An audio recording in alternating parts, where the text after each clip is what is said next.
Olá amigos, vamos falar sobre o estudo de terça-feira da lição número 13, a lição que fala sobre Israel no Egito. E a lição de hoje fala sobre Jacó abençoa os dois filhos de José. Obviamente que tudo que Jacó passou, a compensação emocional veio quando ele viu José, quando soube do sucesso de José e quando pôde ver como Deus dirigiu todas as coisas para que tudo chegasse no momento onde ele estava. Por isso Jacó se sentiu abençoado nos 17 anos que ele viveu ali na companhia de José, seu filho. Jacó tinha muitos motivos de sobra para agradecer a Deus e ele se tornou uma pessoa agradecida, principalmente porque pela graça de Deus ele soube que Deus o havia perdoado. A hora que Deus mudou o nome dele de Jacó enganador para Israel vencedor, ele se tornou uma pessoa diferente. Ali Jacó percebeu que a graça de Deus ela é abrangente, ela pega os nossos erros, ela coloca na cruz de Cristo, e Jesus coloca na cruz de Cristo e assim nos transforma em pessoas diferentes. Jacó entendeu isso, por isso quando ele recebeu de Deus a visão, a hora que ele estava saindo de Canaã para o Egito, e Deus apareceu para ele em visão e disse: pode ir, Jacó, eu serei contigo, essa terra você vai voltar para cá, a tua descendência será numerosa, como eu prometi a Abraão, e vocês vão habitar nessa terra. Tanto que o relato diz que Jacó não deixou assim a terra sem ninguém. Ele deixou guardada a terra. Porque depois quando ele conversou com José e disse, José, lá em Canaã eu deixei uma posse de terra maior do que a de todos os teus irmãos para você. E deixei em dobro. Então Jacó deixou em Canaã tudo demarcado, porque ele havia comprado, ali tomado posse daquele local, para que quando a nação de israelitas retornassem, os hebreus retornassem para Canaã, eles teriam um lugar para habitar. Obviamente, depois de 400 anos, como eles ficaram escravos, tudo aquilo foi assim, jogado às traças, né? Teriam que reconquistar. Aí está depois o poder de Deus para determinar aquilo que nós fazemos na vida. Muitas vezes nós perdemos algumas coisas, não entendemos por que perdemos, mas lá na frente Deus nos dá em dobro. Com luta, é claro, mas Deus nos dá em dobro para que nós possamos glorificar o nome dEle e nós então temos assim consciência de que a mão de Deus é que nos deu aquilo, não por força nem por violência, diz o Senhor, mas pelo meu espírito. Isso Jacó entendeu quando ele saiu de Canaã e foi para o Egito, e agora 17 anos na presença de José, aquilo assim foi maravilhoso. Jacó transmitiu aos filhos toda a situação da herança de Canaã. Eles estavam no Egito, tanto que quando os irmãos de José se apresentaram diante de Faraó, eles disseram: nós somos estrangeiros. Ele queria dizer o seguinte: a hora que nós quisermos partir, nós vamos partir. Ou seja, não estamos aqui para morar, nós viemos aqui para peregrinar, buscar alimento. José nos convidou, vamos morar naquela terra, mas nós somos forasteiros, peregrinos. A hora que nós quisermos ir embora, nós iremos embora.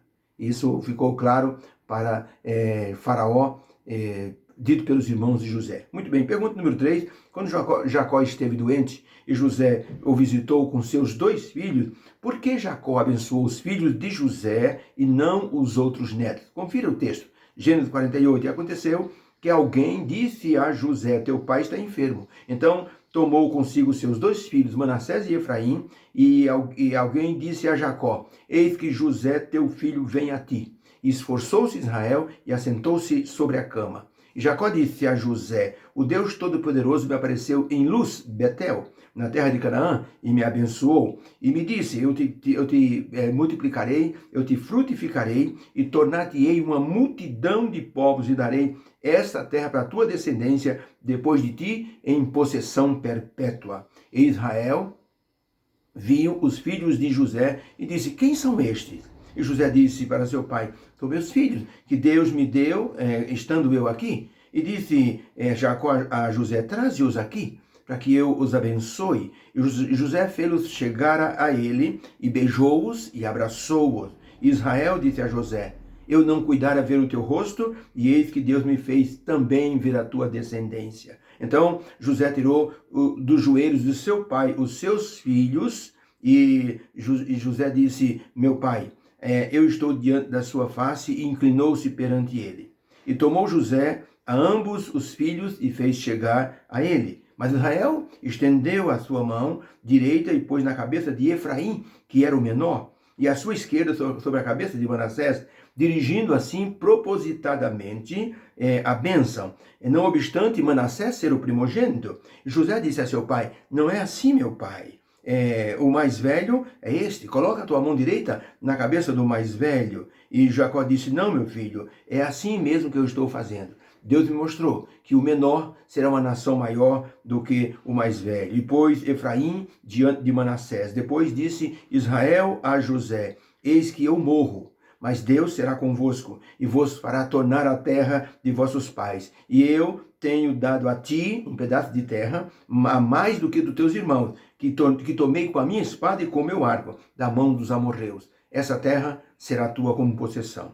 Então, para a pergunta, quando Jacó esteve doente e José o visitou, e com seus 2 filhos, por que Jacó abençoou os filhos de José e não os outros netos? Resposta: Jacó mostrou a eles a fidelidade divina em cuidar dele e protegê-lo no passado, e como Deus o protegeu no passado.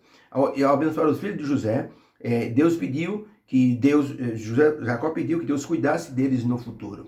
A bênção de Jacó sobre Efraim e Manassés é porque Jacó estava dizendo: esses filhos de José são meus agora. Eles pertencem às 12 tribos de Israel. Lá no Apocalipse, quando nós lemos sobre os 144 mil, nós deixamos de ver 2 tribos. Se me falha a memória, Dan não está e a tribo de Simeão não está, mas Efraim e Manassés estão. Ou seja, eles vão substituir 2 tribos que vão ser extintas ali dentre assim, as tribos de Israel. Então, Manassés e Efraim, tanto que Efraim, por isso que Jacó colocou a mão sobre Efraim, a mão direita, e abençoou Efraim como se ele fosse primogênito. Quando você lê o livro de Reis, o livro de Crônicas, você percebe que os reis de Israel, todas as vezes que precisavam ir para a guerra, os efraimitas eram os mais valentes, os mais guerreiros.